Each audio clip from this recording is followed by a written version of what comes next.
Ele suafa man malo Yesu Keriso le tātou li, o le ala, o le moni, maleola.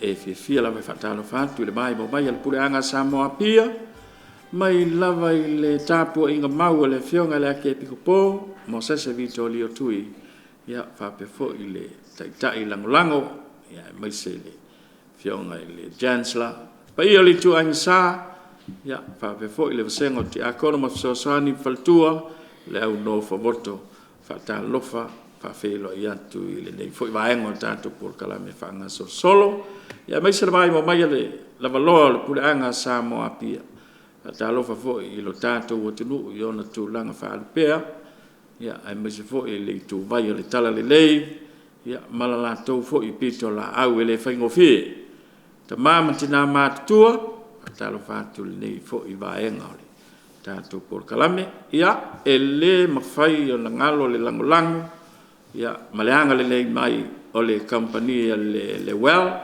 ia vape fo i le mtanga luenga le soifo maloloina, ua mwhai ei on tu inatu le nei por kalame tā ua, ia ua le whaafunganga le tātou o tunu uma le tātou puleanga, whatalo whai le tātou kolisi te alosia i momoa, le whionga te akono a sopele, ia vape fo i male tātou kolisi i momoa, ia malo li ngā lue, malo fo i le tau atai, ia o le whaawawina ni o le tātou por kalame le fua, mau mai le avanoa le whionga patele Ioane Patita ono, ua le whaawawina o le por kalame le yaso, talo whalau whionga patele. Ia, ia nganga fia, patalo whako i la patalenga la wea.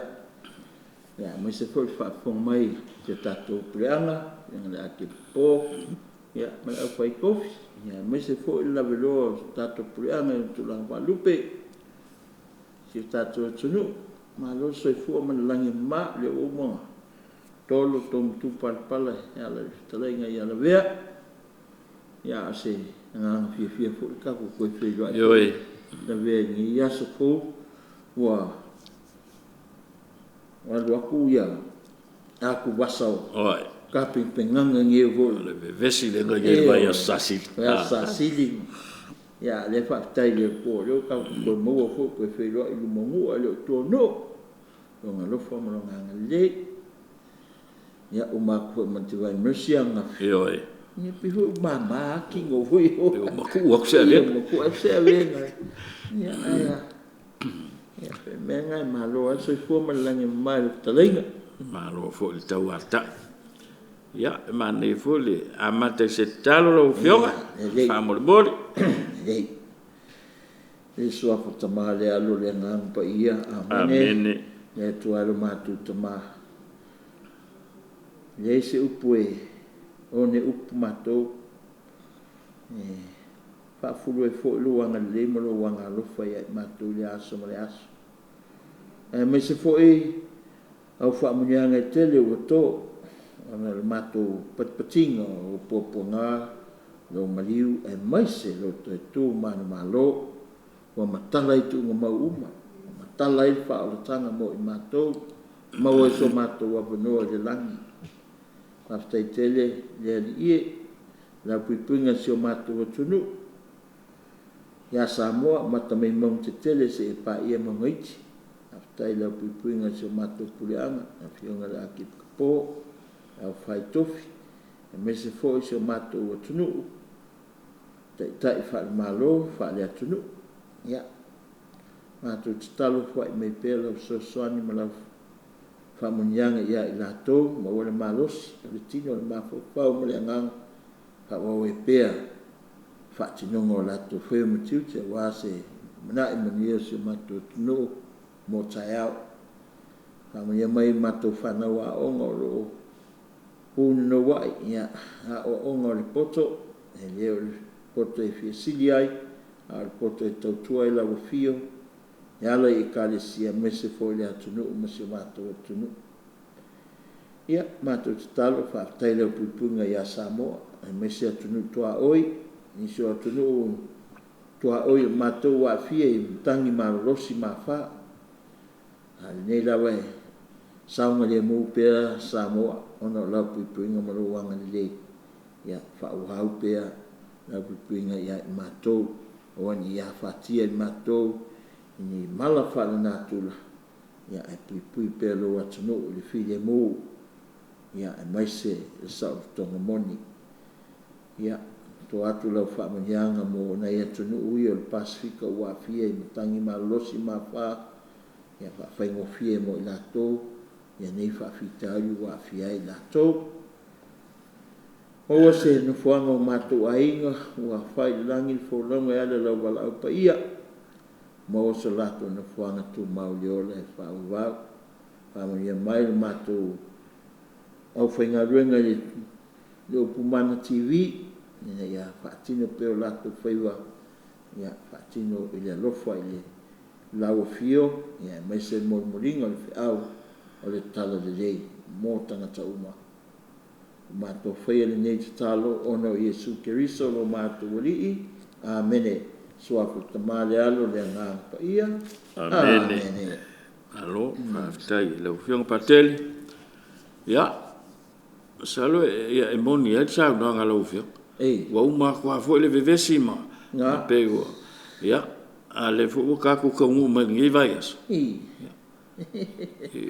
kala wa fa o ka a fia so monga Vanuatu o Paponiki ya la wa ngai mai la lu i New Zealand pe ala wa ya Tiko lunga ia ka la ka ku ngi sila le fa ngol vaias sa wa lo fa e ma ko malanga yo ngi sila ya ngati lei mai la le va o ku la fa mai le savili ma lo si savili ma vale le ya la nga dolan malanga ngaf o ia nga lo alwal malanga le uli pe la ka ko lu kai mi nga ya ka wa nga me sorry kian ki wa bi le pa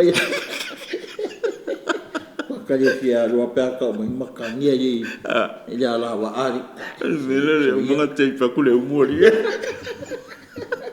ai sorry facile sila mai le fa ngar ko ai lu awa ya ai ngai me mai ka ko mo ai wa umma ilu au like ya e fa so mai ai le tua le na ko le ai mo le lau le mo ka ko Iwe, apa kau ikut lah? Ia makau dia, orang kau lagi rumai. Iya. O fikir dia rumai. Sawan me ingin fikir. Fase mai iwan watu maku uli Malaysia. So dia sawa kau. Ya ada sawa ngai lalu yang New Zealand. So mau sekali ya. Ya ai longa nga o kanga ska ko fa fu ai wa nga nga o ska ko fa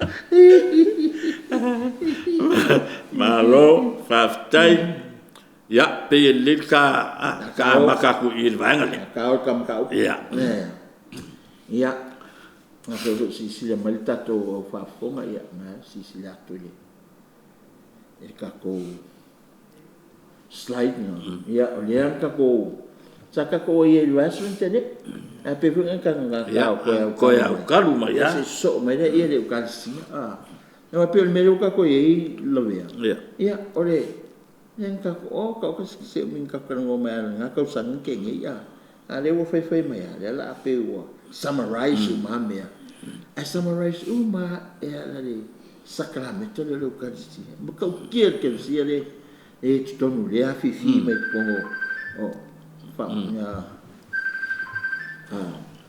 ya la ide kusta ya la le alta ma pa ia ela o ka ko foi kasia ide ya the mystery of God unfolds itself in the universe mai ia le universe po le si manga ko ma le langi ato me le natura la au man fe le man fe sami o mea uma ela hit kala ngo mai ia tua alofa ia tua ni fo meu pera me ka fam Ekalesia eu ai la ai mo ngai mai me ka si la ke le yo longa ke le long fam tala ngai ia lo fo ia tua mountain trail e fe o ka dew drop ia me o kuru le kimu ia por kaiao ho ye ke le mani kaiao Ia, o stangata mativa, e ke loa i le fo le fōlinga o le atua o lo iai, le misteri o fōlinga o le atua, o le iai mea ungalalani. E pēng whai mai ia Pope Francis, maka leo pēng kangoa, Pope Francis, o le kua ainga Francis, leo Pope Francis, o le Jesuit. A Jesuit spirituality la le po le anganga leo o le itu wha le anganga o tangata ia Jesuit. Po le kua ainga lea whai au Jesuit. Kai pe foi a malisi, kai pe foi a o satio, e ko ainga ia. Te lo isi tu ainga. E ko foi ko ainga la ko spirituality. Pe me nganga e lato loto, ia me lato mafafau, ma lato fo ingo lato modeli. O ngaka la ia au Jesuit, le la ve un po Francis. Ia en fa penga po le ngaka le fa winga il kusia po Francis or Saint Francis of Assisi. Pa mai, we find God in all things. Pa mai ka ke mawanga le ko mea o malala. O la au mang fele mang o sa me vai kafe o me e tala no mai ai fo linga lo fo le tua. Nya ka ke mawa le tua me uma. Ya la wo mai la tatu o langa fa sakramenta. Kau dia fusa ia kakore kaisi katoliko. Fiku sakramenta. Baptema, confirmasio, Eucaristia, pentenia o loto, matrimonio, o loto, baptema, confirmasio, Eucaristia, pentenia, ekelemosio, o loto, matrimonio. Fiku ia sakramenta. A sakramenta la ngei fiku. E o ngako kongwa le sakramenta le Eucaristia. Ale el sacramento de Eucaristia, ele se wingo le baptismo. Ale el sacramento de Eucaristia, ele se wingo le fa pipom. Mas sia sacramento uma. So sacramento de Eucaristia, o le pe e a fifi le moni le ole tu. O le tato mo le tu meu. E wala ka kikilo sacramento, e pela o a me fa un sacramento, mi se sacramento le baptismo. E fa un le vai. Lo vai des. Sa lungar kam kiki mo. O te baptisi at oi Ioane so a tama le alo le ngang pai. O le vai. O le vai. O me o se ma. Ya fa ngal so. O le moli mumu, o moli pase. O le moli tendo. Ie pa. O lang. Ie pa. Se vai. O ngame. O fai longa ba ia. Ale ngi me man lang. E me mai le mo se mangal tangat. Eu fanga. E koe momori fe au ia tu. Ya la ka ko la fa sakramento. O le limo pate, o le limo ki a ko. E fa mangi ka me ki ko komunio. Pe o ko e ka me ki le komunio le o ko fa mangi. O le limo pate, it's flesh. O le flesh, o le tino. Não, e fa o mai le tu. E nga ko kanga. Me o mo lolan. A wala mai fa mangi nga le tu ma fa ilo mai le loko o le tu fo ya oe ma. Aka ko ma hora ngame. E ka kau ang ka ko fa le ngame me o sisio ma. So se mea. Ya le e lo vala mai le tu alofa. Ya, nga o le beauty. Ya ang ngafi fo la. Na la so divine mercy. O mu fa so la por. Fa ma ko possessio. Ya, mo le image of divine mercy. Keu ka vale nga fai aku ka malako pa kusa. Ia, esa makangofi. Mangel ai beauty. Aku confessai keu confessa wa ki yenga. Pi si e no ka ko mo ka ma fau ile tua. Au le tua matangofi. O ka makangofi o fucking nga ka ko o ka penganga ma sa winga confessa. So everything adds up. Il y a beauty le tu. God is beauty. God is beauty itself. Eu vou pegar coca ko oli. Si ya kula oli le tu. Kau ke fi vai vali. Al mai mau vali al ko kupe e au le ale le tu, le ale alo le tu. Ale ka ke mau vai ile. Me ro via ko. Mai o o le alo le tue pito I sili au le le I atali uma o tangata. O na whaalawalawa ia o whaamalo i nei tato. Ia lo ngingo, pe hui lao, mea sa whaamai Isu, leo whaatau ko le Ekalesia. Ia, leo pe wala mai whaamanianga le tua. Ia pe o me vika ki o au mai au paia. More relics. Ia, o lako lawalawa, po se vai, po le lau, po le whasikingo, po le... Ia, mai le, ku lungo le alkale ko ilea. Leo se kano pa il misa. Ke me whapaia le pe ku pos whatsafo. Ia, fai me whapaia ngal altare. Ia, kamai. Ku konga le relic lea, o le, o stangata, o sangato po sangata. Ku konga le repo, se fasipiko alonga fasipiko alonga se vai, solo po le alawan menga fai. Ia ku ika ki whaalon nia. Ia sa, mafuanga la ko patere kisi I. Mafuanga kisi o ngasima. O le kisi I kakale whaalon nia. Kaka pa ia le o nga le relic le I. Mga ia na, ame o man si sioma. So, e kakuola fa sakramenta, le fa ngai Ekalesia, me man si sioma. Kakuwa il pole, le ista, na me fa nga. O le fa pa ia le afi.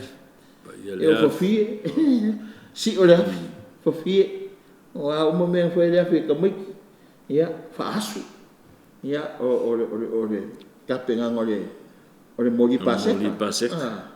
Ese ngi mea uma la wotse sio manga. Le whanga e mo moli ele le fe awal tala le lei. Ma le tato sa ninga I le tua.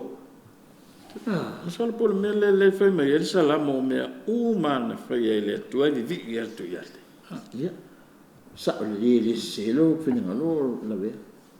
Sa ma ele salamo. Akabol salamo. Everything they praise God. E mi vi le tua me uma. Le salamo nga wanga le ke nge ke le mo me salamo e salamo nga mai mountain and hills praise the Lord. Ice and snow praise the Lord. Sun and moon praise the Lord. Why? Ngai me wa sa ngoi. Fish of the sea praise the Lord. Eu ai me vole le weather pe ole aisa ma le o matangi ia ma winds praise the Lord. So everything praises the Lord. ele no winga o si manga la vai e o ai la au me ola so se tu ainga e taun tatu amana ia Mafu. Atu whaalolo ngia fo. Taku ki whaalolo ngia. Ua ia pea na sa no I le lau le la. O le matango fie leo le atri. Ala mai kai au. Pese mai mang fere. Sa le le ya. O le sau. Sau le sau. Yes. O le osa el matani la. Ya. Masinga le po mo fu. So beautiful. Kusanga, o mea umana le tala noa mai, le atua, fōfōa, I le tangata. E ala ka mea wa ia, ka ke wa ia, because we can't see God. Ka ke leo wa ia, sawa ia kua. But we see these beautiful things of creation. Whai e le atua. Ia, ia, whai mua, inga ia I tātou. Ia, o le lofo le atua. So that's a very important point I le. Sacramental signs la ia le e finangalo ele tama pa ia ka sanga ma fa I pe ka ko mai le sacramento le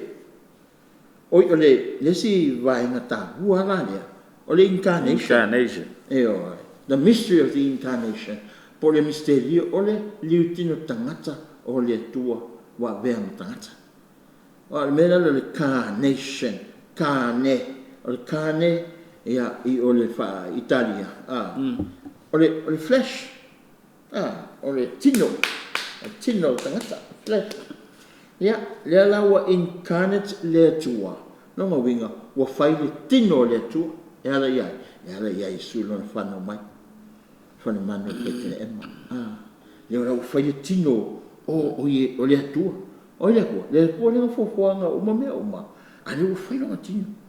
O ka se mkau kia nge miske dio. O ka ko peu masanga. Ia whanga mai Iesu pike. A ka ko maho whogo loto iei. E miske dio le o le atua. Le waia. O le atua absolute. But we experience him in, or her, in time, in history. Ela ia Iesu. O se misterio mi kautia. O ke mea nga liutino tangata i le tua. Mo whapenganga, whapa ia inga, uma ia mea le sisioma. Aisia, wananga o le atua, leo liutino tangata. O mea kakea wa i sisioma. O mea whaitino.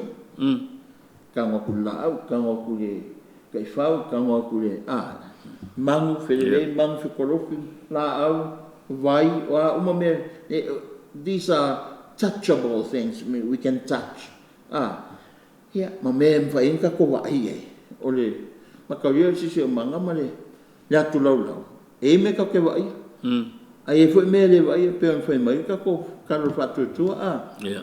Mea wa ai, ma mea le wa ai. Kere me ka kere wa ai. Because we can't reach. O mea le liwa ke. But do they exist? Yes, they exist. But they didn't bring out e ka wo ma. Mama, e ka mai ka ko o ka se ke leo le. Le atu lau whai e le atu. The universe, cosmos. Awa me mwenga ko wa ai. Ia mea in lalo nge pani. Kare ka se fu mo lai o le pani ko le lalo lai. O earth. Ia la. O mea le whai loa mai e tatou. Ia le tā ua fo ila mea uma o le liutino tangata la o le atuela mai a Iesu wa vea ma tangata, wa vea ma flesh. Ia whapenga fo ila ngā manga ia i mea uma ma si e tulanga le creation mea uma ngawhai le tua o mea ka o mka ko paronia, mka ko pui, mka ko waia whale. They exist by chance. No. O mea manga le whaka wa ia ma mea whai le tua. They exist for a purpose. Nā winga e whakamui le tua ngarenga e mea ia. Me ana le so Iesu ka e ngai kai whau. E le purpose ngarenga whai le tua kai whau. E le so ngā whai a whai kai whau lako. Wa anga le mga e le ko. E le whiona mai ngā mea. Ia ka le longo le misa so le e oua koi ma le kai whau. O la whai anga le kai whau. E o langa vi inga le. Tonga via ngai mai. E makua konkuku ia le silo makua li si me ola. Le winga nga o le incarnation. Wa ka uma me foi tino uma soi ponga nei onga wali tunu tangata le tua me foi me. Ia la. Me nga sa kai vaso ni ke ni. Ia. Ka me le Eucharistia. Pe la le pe kan ngwa ko le o le center le o langa fa sacramenta o le Ekalesia katoliko. La the Eucharistia is the living center of the universe. The Eucharist joins heaven and earth. The living center, lo winga le me soifua, e ola. O le Eucharistia, ele umaro misa, ele ma ko misa ni kaya. Ele fa pe umaro so tamawo umaro. Nga umale? No, we continue to live that Eucharist ngalu o fa manianga ka ke mo le Eucharistia. Ka pe ka ku soifua mo lai ka ko ai. Ale fa pe ngan ka punga pasao sa misa. Ka punga sa ro ko fa yo ela fanga. La fole u.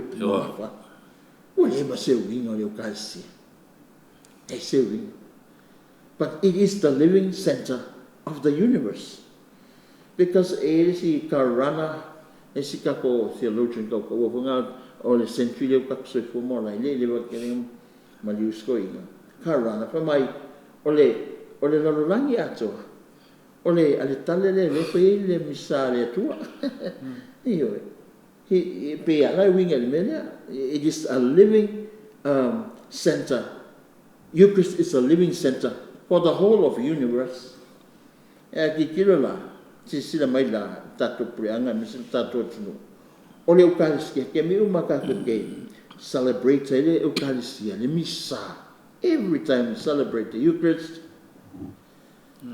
fa penga fa pa ye ma me o malala momo le tino tarata le tua wa o ye nga le fio mai sacramento o Yesu e fio mai va pe e a fio mai le ato le pane ma le vino le waina le fa mai tato fe me mai nga waina e mai nga le nga tangata e ko nga vingi nga ka le fo wele le a fo le vino le fa wai le waina le ai ale mo me fala ya fa penga fu ke ko le wheat ma ku nga vele ia le oro mo fla maka le fa le ka ko prele mai ile e suie Yesu la ia e avea matino matoto o Yesu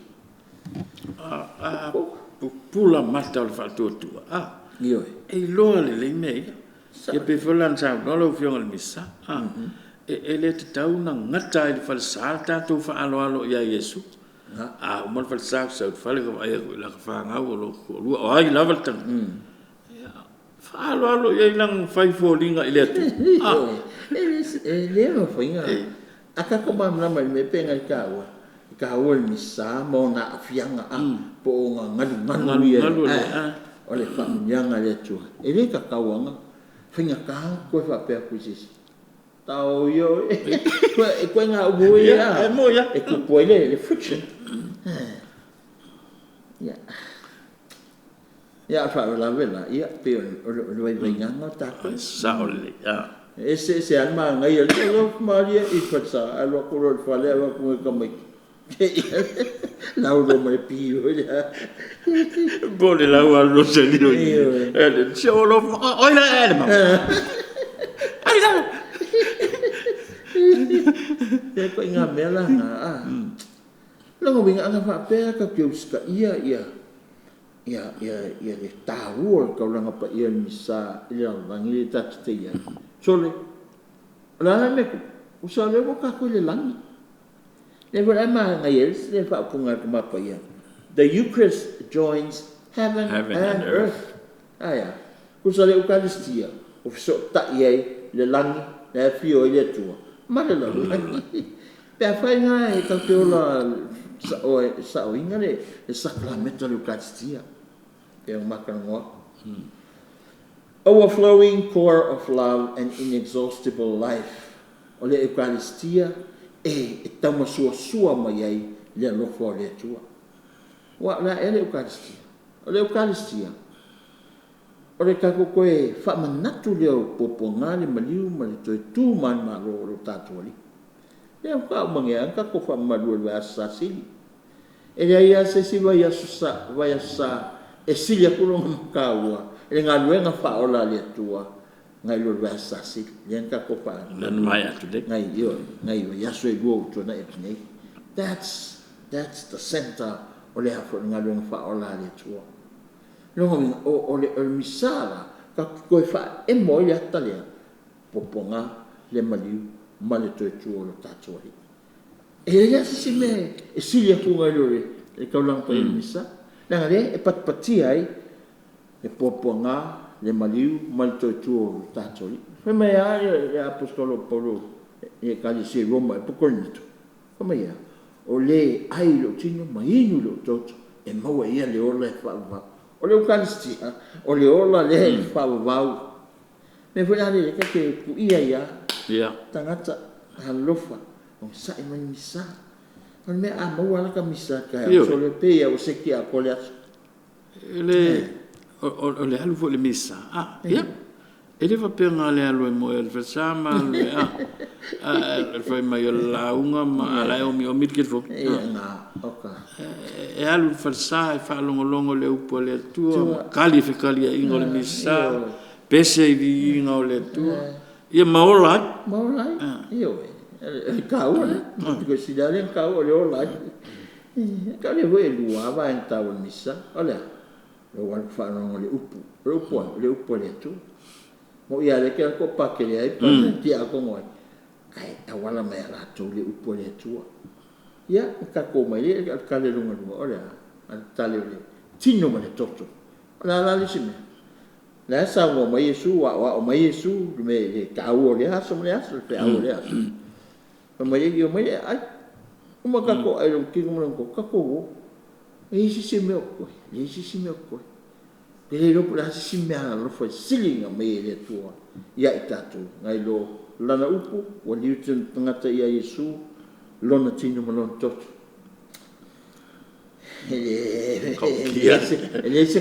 se cau mai fua ave fua pa me tala tato lo tato e Yesu lana upu ma le Eucharist e o uma kis inexhaustible life longa winga o le life o le Eucharistia e mai tato so fua ma le ona le o le tua ia tato ele mate ele uma ka ke fiu e fa soa e to toe pea. Joined to Christ, the whole cosmos gives thanks to God. Yes, kasi nga ka o Ekalesia. E join e ka ko ia Yesu. The whole cosmos gives thanks to God. Nunga winga o i e praise sa ele pe kakang wakut salamo le. All you winds, praise the Lord. All you mountains, praise. Sun and moon, praise the Lord. Stars of heaven, praise the Lord. Yeah, e fakingo isa kilometer o le Ekalesia. Yeah. Cosmos o le universe si o manga ato men fele tua me vai ma mele vai o le misale mo le leo the voice of the voiceless no inga mo le leo me ma si o manga ile tua ma fosse ale ka kwa ngame si o manga falawa ma le waina me ka wai misa pea mako so nga mako sa foi ko ko sanking o la usiri da wa usikiri o meta ua lava e ta pena e te me foi mo linga o le taulanga pa ia misa e so ka iska mai ai fa le se ke kusi a parte ai fa le ke kusi a parte e a bangi hampa vai e se me ma ele ai ka me kipi o menga le o menga o kawangi no me asilia kawa a leto maliwenga o pawaio me mo mia ia ngo ka ko wale ka ko nga nu wa ku fo se fa lo ya patele wa ku nga mo me o fa io ka amu o me foi na ka ulanga which is nice la ho le winga le Eucharistia e mo mo ye me o mo ile fu fa ko ese mane ai pa me ko mangua awangi va pesila o fa e bo sila o ko popo me no ma wesi ya ma wesi wa puga ye e si me ka ole modinga ole falawa male waina nga luenga limo tangata lela ba ko ya va to subia e yo stalo ole stalo yo Yesu ale stalo fa ngai Yesu tangata pela foi fiao o stalo fa uina ya suia ya retole be matino Yesu ole waina le be matoto Yesu ya o sekime mamo moli oe ka ko mamo moli ka ko uma le le langa ese ka o media ia mai le se foi na taule ia mai al pesele sa pese mai il fanga fulu mai esa e to loto ia ai le lo pa walo me la manga mi Yesu tala lo fat tala lo lot ma lo tanga italia ai uma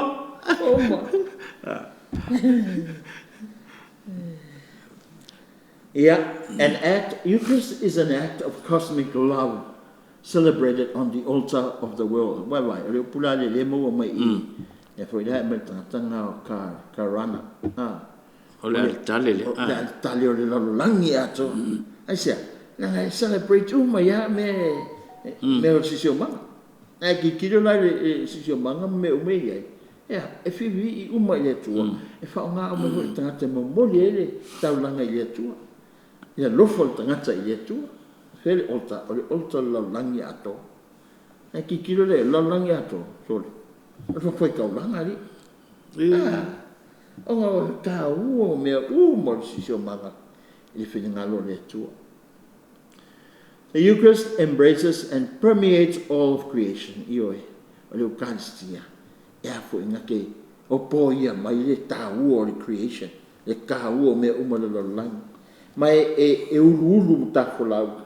Ia le lofa o le atua e ala mai le Eucharistia. E mea umalololangi. Mea mea tatua ai ai. Me o la au, ma whele man. Mea e ulu mutafolau e le lofa o le atua. E ranga aisia, na ufiso ta ilangi malalangi. Ala ia Yesu. Fea me Yesu. Ala e lunga le Eucharistia. E lunga le altale o le sacramento le Eucharistia. So everything, O so ta inga lea. E o ngā tonu umai le Eucharistia le fofanga. Yes. Ngā kongoa. Me ranga akako kikiro i te talo le Eucharistia. E ia le nganga le au fure o le laulangi. Tā ua le liturgy le Ekalesia ma le sacramento le Ekalesia. E so ta inga leo le atua, le tangata, ma le sisioma. The world which came forth from God's hands, returns to him in the blessed form of bread and wine. Okay, akong an mga ngayon fa ko nga le lolo langi dia nga fa ile tu wa le fa ile tu kusu kenes. Ye le me e fa ile ye le me ku pu ma me. Le la ko fa fo eta tu le tu creation a ko. E ala ya. E ala la le fa la o ma le wa. Ya la nga e ka wa ye ya fo le misa. Me fo la nga ka wa ta to me mo boli ke me misa. Le flower ma le waina. Kusa flower ma le waina. Wa representing a me uma. O si umanga. Lea, are moli lunga le altare. E moli lunga le altare. E na fa penale o na fa pa ia ma fa vala aule o stauranga. Ile nganga pa ia le nganga le tu e fio mai. Ia fa pa ia ma vea. E flower ma le waina. Matino, matoto, Yesu. E se upula patele o le upu a Yesu o le upu a le atua le liwale a reto ave ma falawa le falawa ave ma reto le tino Yesu ma le waina ave ma toto Yesu. So these things like bread and wine, they will become the bread, the body and blood of Jesus. E ki kilo le o me nga mai sisio manga le o mai ave ma tino matoto Yesu. Fa pengan fa pa ia ina mai ame umana. Wa vea la le areto ma le waina le moli ke me misa. E fai masui o mea umana langi le o ko fa fo i letu. Fe men sa we me umana la mai letu. E misa le ka ko ko mai. We ave umana letu ai. Ile tu e ale le areto ma le waina. Ko fa fo e ale le vai le men cafe mai. Io wa ele no vingo le nana ko le ola fetufa ya amai e tu ta ko fo e tu e ko amai pa penga ni e vola ngale ka we pela fe como le salen teni kusunga venga wa apostol no sa anga fia como ya kusunga venga apostol fa putu uma mele ele Ekalesia. Fa putu me la to me mai le ai no le ai no le ko popo mai you know o ku fa kasi o nga vai le e ave nei tangata mativa. That's creation. I mean that's the Eucharist. Me uma me mo si me mai ko ai no me mai ku fa kasi vai lo la ele mo tangata ai ku fa mo tangata pito sili ona pangatia ma matsiva ole community. That is the Eucharist. Ka ua le ola fasoa. Le ola fasoa. Ola fatas. Ola fasoa. E nganu lue fakas. Me nga re kongo ka ko olo. Me vola nga kongo olo tu manutanga lue nga. E le ia sisi mea. Le a e tu e kua le. Ka ua misa. Le misa lo. So misia o le pasi. Misia o le pamanianga ma. Ka kuola as a community. E ola fatas.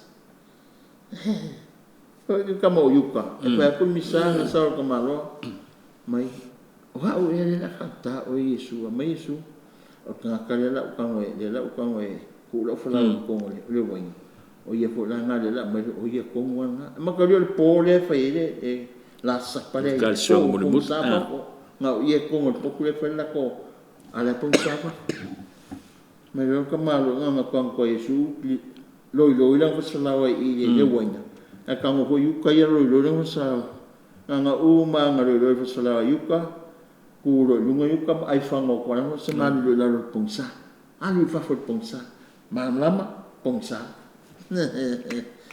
ese ka o mele mo tato ko io misa ya ele ka ke mo ko mele o si o mai lama o si o mai pungsa ese ka o apa kan ku ku le local theology me saula ke lo ka penga le misa ya no ngai ke la pungsa tamo foi fa mai ya Ekalesia fa so kopsi sa mo mo ya pate fa so kopsi ya saula ka deli mai ya polo ya ko ni to le tai fa le tau tino mal toto Yesu fa pope ya malala ola no mo lon tu mo o lon fa misno ma ko na maka ukia le kau yo le mea o fa masinwa o ya o ele kalo se le kalo la se ke le pole pe ke sau ko ngani sau fa nganga sau ai ki mal ko Yesu doesn't matter to me kawan me ke aku la mo mulia ko ale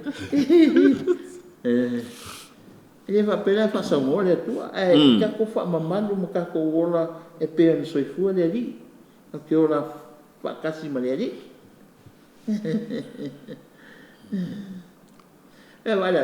from a creation is projected towards divinization and unification with the Creator Himself. Me ya ni fala o le wena le ka ke me. Ko mo moli il fat faitala. Ke me misa.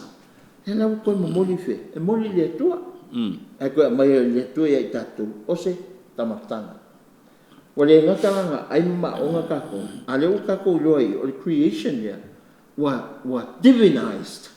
Kali winga ngamia, longo winga o falawa male areto le o falawa male winga le mo me si manga becomes divine. Longo winga wa yele tua.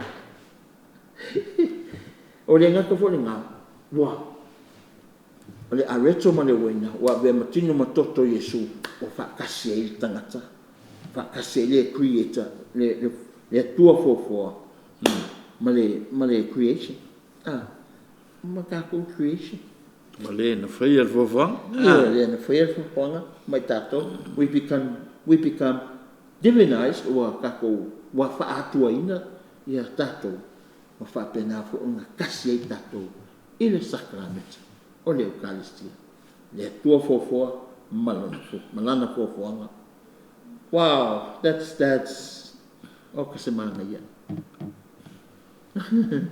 Taua tele la le misa. Taua ese le loko ke lo sia misa. Ya. Katsulem ka ko ka ka. Ko ka momo. No ya el sacramento ya no me ka kasi sacramento. Eucharist is a cause on its own. Kawang ele cause of Eucharistia. Me se me le ka ko ngali e ka pen. Ele o ko ka fa misa. Misa. La eu ngalului. Ngalului. E pe senta ko la ko ngalui ile misa. Ile Eucharistia. The Eucharist is the source of light and motivation for our concerns for the environment, directing us to be stewards of all creation. Ya le wa fa mai o Eucharistia. E pe o se malama le o mai tato, mo motivate tato nge ka ko tautua na ia le kausinga o le sisio manga. Asia, fa nga sisio manga il sacramento de Eucharistia. Le fa nga sisio manga il sacramento ile o la fa sacramento de Ekalesia. Melanga eu fa kasilale e ka o le Eucharistia, mal ka o le puipuinga tato o le sisio manga. pe afo nga ko fa no ngoi ole fa mai ole si manga ma la langi atoa ole atali e afo e tamo suasua mai ai le lofo le tua pe vo le Eucharistia ka ko mai misa e tamo suasua mai le lofo le tua ia i tato e ala upu lona tino mana toto pe afo la le si manga. That's why le Eucharistia wa me fa kasi le tua ma si manga na ia fai me volanga e kakau e kako le kako ma na me kakau le Eucharistia ia ma me kakau kako foi me le kakau kako foi nga i si manga creation ta o me ta to le aila o kako ana matau ole pui ma take care the creation. Le mo Laudato Si number 236 al kusine. Ele ai la se va ele va ma vol tangata maletu. Pe afua ele sota inga le fofuanga. Ya e maise ala le center de Eucharistia. Ele Eucharistia. Pe on kava living center o le universe. Ya le Eucharistia. Malo. Ya ka mai le Sunday rest ka o fo ia mele. O le sa ya le fo in vi sai fu ka ko mele o le sa ma ka via. O ka ko yo ka o le sa Sunday. O le aso o le la. Ma fu sia na o le aso le tai o le nga to tu mai Yesu. Koe kuma Yesu le atali sun, the day of the sun. En whenka ko whape, day of the sun, S-O-N. O le alo le tua, aisia, le anga, koe kuma Yesu. Ia, the day of the sun, S-U-N. Ia, le S-U-N, o le la. Ia, makalu koe kuma Yesu. Pupula, me le malam lama. Ngā le winga langa, le Sunday, pule ala, po le S-O-N, po le S-U-N.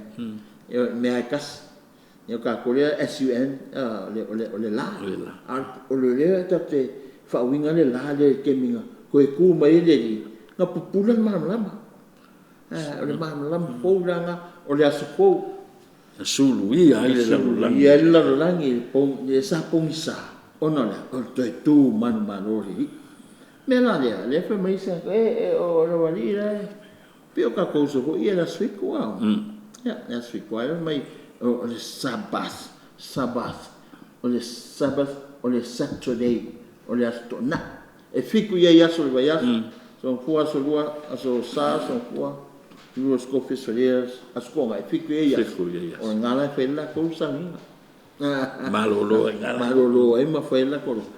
Ia, a ke mira le inga wa koe ku mai Yesu le laso mo moa. Fa mai le akama le Ekalesia.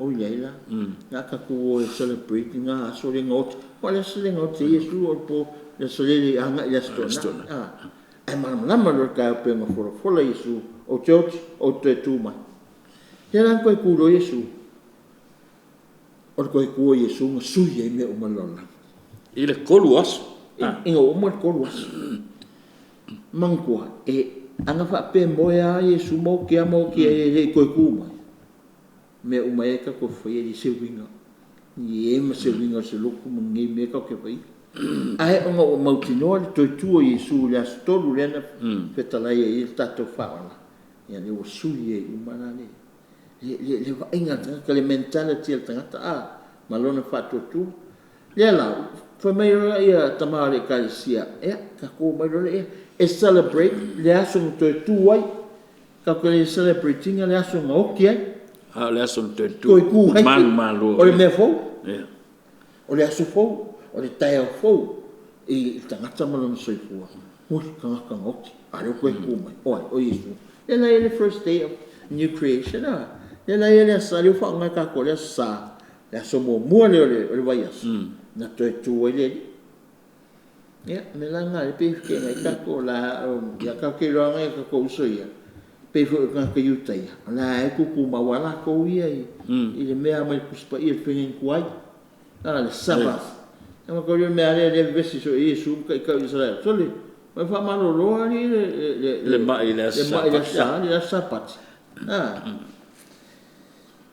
Ya o Yesu nga fia mai o le fa ola. O mo Yesu le ka o por le aso por le. Ole. Me ngai ka Yesu mita ko pisa ke le. Esse dia o cola sapa pe si fa ola ka le. Si so le o fia ka sanga o ma ingi ma. Ani mena ka Yesu o le ola. Fa sa loto tangata ai ka ko o Kristino pe sapa. So it is important la Yesu sapa. Mo sa o Yesu esa ka o fe sapa. Ya pe o la nga fa ola. Le fa lo me tato, okay? Ku lo me kuai. Ko me fu. Le fai ke le io esa ma ngai o kuspa ia. Ke le me so ka isa wanga Yesu. Mo me o Ekalesia. Io pe dan fa mai Yesu wai. Ele é uma fam pa o kuai. Ele wenga fo. Io e papa. O ele wenga fo, Yesu le wenga fo. Ele ofi ma fo lo ringa. Ya o nga Yesu. E papa ko fai ai. Fa fo ko mindset. Eu como foi, ma ko ka dia Yesu. Yang sekia le. Ai fai ngai ko ke kuai me kuai. Me o fenga in kuai. Ai como foi fa ofi ko ia e papa mo fo pa. Kusa le winga nga. Le la we ka we ka ko ole la sa. Ya la so mo le to le celebrate o Cristiano ato lo langi ato le aso na to ma Yesu ma tu ma le oti ai le ka le celebrating se oki. Ko se ma liu le li. Sunday keep the Lord's Day holy. Along winga Sunday ya le fa mai. Bien ka ko mai ya so li se. Ko ya ko keng se. Mai ya le aso le li o le aso sa. Ya fa pa ia. Ngo minga o mga lu ko maya ya mo fai ka kus pa ia. Sa ka fa ia na mengas. Sa do fai ka kus pa ia hunga le pe se kala hunga le wa ya ka ya mo se pa mo ka mo ko. Ka ke mang kuang na me. Wa fa mai o le aso na fai ka kus pa ia. Mo ngia se ka. O le aso le di pa ia. Sunday heals relationship with God, ourselves, others, and the world. Fulanga. For le winga nga Yesu. Ole fa malolo o so tanga. So tanga po ile tangata male tua, tangata maisi meos ole lola si o man. Pero nga yele ka fa kodu le tua tangata si o man. Kamara le ka kausia nga ia. Ya mautinoa ma ia le ka kausinga so tanga ia. The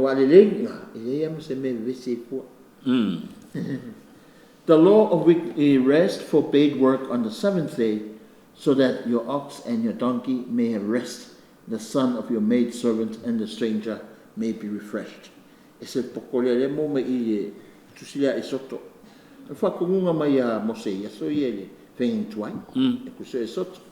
Ya le fa ko fa la kele mai Pope Francis Laudato Si 237. Maya, man. Olha só malolo, olha só di. Olha só malolo. Mal tato te malolo ile tua. Inga ya fai makula fu. Inga ya malolo oi, malolo la malolo la wasing, la so famua. Na me ola mangi fa nga. E ka ko fe au. Ya ahora ya sa malolo mame everything rest. Ya eu fui matangata stranger ngai ya matangata finga luenga ya oe ya fa malolo inga ya ko refresh o mai ka ko mo dise so ko ese manga yo o ko kwana a tamapa ia. We need rest. E ko fa fu mai me la ngai ka wala sa ia ka wanga sa mo tato o Cristiano mis ka ku katoliko ako manolo ia pi o so i pi isi e uma venga va pusa ya e poi po ala sa la e per voi manolo le winga nga So koe whaafo mo koe whaamanatu e tātou e ale tāua o tātou. How do we use Sunday today? Ia wenga, nele. Mai o siri le mai. La whaanganga le whaangai ka kouria sai ke mingi. Ia. Ke leo meo whaangai ka kasa. O whai ka whaonga piki ngiki ma mea ngā ma pāki o hau ma mingi. Ia, ale koe whaangatu ma tamapa ia. Po Francis silang tusta ialo le Laudato Si. We need to rest. We need a day of rest. E se poko ko Ekalesia ma Yesu mai ka ke. Kakau malolo. Malolo. Sa ilin malos. Yo. Ya ko le alo luanga le nga Yesu mai. So le pekel po ko le ringa o Simon mai o mai. Ma do se fai sin ka ko malolo. Si ko kala ta le afal ta tunga le nga po ha mai. Yang koe whaau le. Koe whaau au. Alai mau ale malos e koe whaau au. Ngalwe. Ya, peo le. Alo. Whaatai. Salo leu whikau fwe malakakai. Whaakai. Tai lawa la wea. Ioi. Ya. Me leo koe umi fwska. Salo pe umalele lo le aso le asang. Ya. Ya kako whamtananga. Ya uwha iwi o kwa ngai. Vai ngai e kau pastoral approach for ye me kau ke fai. Ya me kau ke fai ye asa ma ya. Ai le la pa mo se talo pa tai sa mole. Pa fo mai. Sua ko tama le alo ma le nga pa ia. Amen. Amen. O le vi inga le tama le alo le nga pa ia. Pe o le vi inga sa le amtanga e fa pe foi on po nei mas uma il fa wa. Amen. Yesu e fa manga mai matou sala e la matou mai le afi feli. Tai nga uma le langi e mai se nga o e apito po ngatia. Ia fatasi le lima uto. Ia fatasi o ia malonga. Pai fo me tuma pelunga ia tato uma mai se Samoa ma tato pulianga. Fa manianga le tua le ona na uma sua tama le alo ma le nga pa ia. Amen. O le tato por kalamel na mo le so ma le va yaso. Ia fa te tele la mai mo mai. Fa te fo il company le well ma le tanga luenga so fo maloloina. Ya, mo le lango ina o tātou por kalame. Nei tātou whaatasi le whionga patele ione. Ia mo le awa noa tāua. Ma le whaasoa tāua. Ia, ewi la foi la whionga patele le ufitia i le au pong sao. Nei au whai ngā luenga ma. Au whai ngā luenga foi al pureanga o no le bala au o le atua i le uso ia Antonio. Ia, po le fitalinga ia mutalo Antonio. Ia, ai whaafitai i le atua o le lavae. Tu maulo na lofa malona galilei fa so mai lava le ola pule le tua tai o ye tu ma te elon fininga ya ai tatu fa manu ina pelon swaf i mesi sili o ta pena mo tatu ya manu yel malanga le uso tai lava ya fa mai selon na nganga ya inga wo mai masan ya mai se fo li foi ngalwe ya tatu felo il vai as fo ia manuia tele toenga le so soifua.